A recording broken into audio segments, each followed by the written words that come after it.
আসসালামু আলাইকুম। আজকে দেখাবো আপনাদেরকে এই রাজমণি কবচ কীভাবে কাজ করে আপনারা দেখতে পাবেন। আমি সরাসরি আপনাদেরকে দেখাবো। যারা বলতেছেন সব সময় হারেন, শুধু তাদের জন্য এই কবচটা। যারা প্রতিনিয়ত হারেন, আপনাদেরকে আমি আজকে সরাসরি দেখাবো কীভাবে এই কবচটা কাজ করে। আমি আছি বাবুল কবিরাজ। আমার মায়াজাল কালো জাদু চ্যানেলটা সাবস্ক্রাইব করে রাখবেন সবাই। দেখেন, আমি আপনাদেরকে দেখাইতেছি এই কবচটা কতটা পাওয়ারফুল। দেখেন আপনারা, আমি কুরুশ দিয়ে নিতেছি।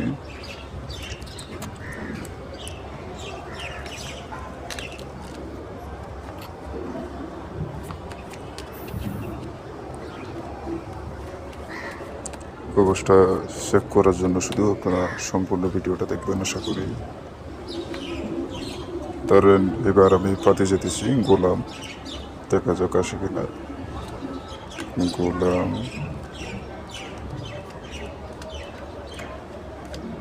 এই যে দেখেন গোলাম, ঠিক আছে, আসতে বাধ্য। তাবিজ যেদিকে সেদিকে টানতে বাধ্য। আমি আবারও কুরুশ দিয়ে নিতেছি। যারা নতুন আছেন তারা চ্যানেলটা সাবস্ক্রাইব করে রাখবেন। আমার এই মায়াজাল কালো জাদু চ্যানেলটা, এখানে আপনারা যে কোনো পাণ্ডিত্য বশীকরণ এবং কুকুরি ডাইনের অনেক মন্ত্র পাবেন। ধরেন এবার পাতে যেতেছি টাক্কা, লক্ষ্য রাখবেন টাক্কার দিকে। টাক্কা এসে দেখেন টাক্কা, ঠিক আছে, চড়েই পাতি এসে টাক্কা ঘুমিয়ে পড়তে বাধ্য। তবে যেদিকে সেদিকে টানতে বাধ্য। আমি আবারও দিয়ে নিতেছি।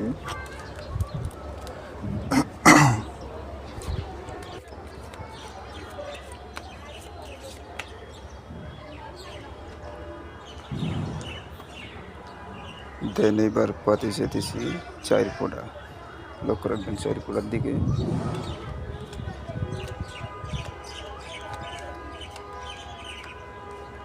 হ্যাঁ, যে দেখেন 4 ফোঁটা, ঠিক আছে, আসতে বাধ্য, মানে বিষ নাই। কবচটা কুকুরি কবচ, আমি কুরুশ দিয়ে নিতেছি। যারা সবসময় হারেন, আমি আছি বাবুল কবিরাজ। আপনারা আমার সাথে যে কোনো খেলার বিষয়ে যোগাযোগ করতে পারেন। এইবার পাতি যেতেছি 10 ফোঁটা, লক্ষ্য রাখবেন 10 ফোঁটার দিকে। এই যে দেখেন ছুটে পাতি এসে 10 ফোঁটা। আমি আবারও কুরুশ দিয়ে নিতেছি।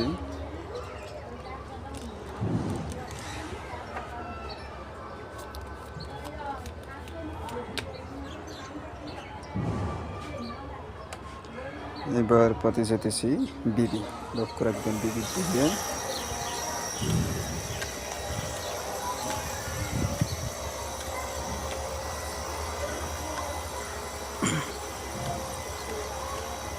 বিবি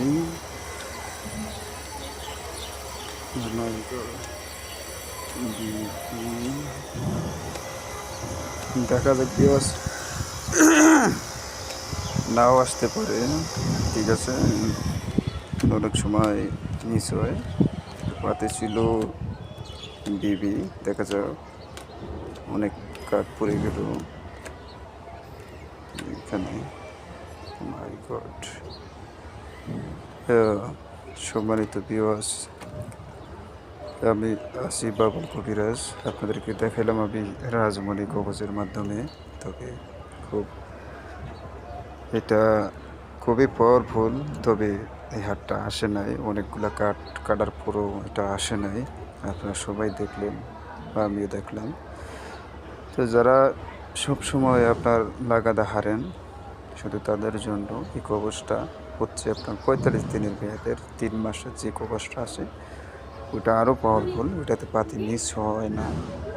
এটাতে দেখা যায় আপনার এই যে এখন মিস হলো অনেকটি পাতি কাটা, মানে মিশনে পড়লো কাঠ, কিন্তু আসেনি পাতিটা, মানে 4টা থাকে বিবি, একটা কাঠও আসে নাই। প্রথম যে কাঠটা ছিল সেটাই বের হয়ে গেছে কাঠটা, পরবর্তী বাকি কাঠগুলা কাঠের ভিতরে ছিল। এবার কাটলে বোঝা যেত যে এগুলা বাহিরে পড়ে না ঘরে পড়ে। তো সবাই ভালো থাকবেন, চ্যানেলটা সাবস্ক্রাইব করে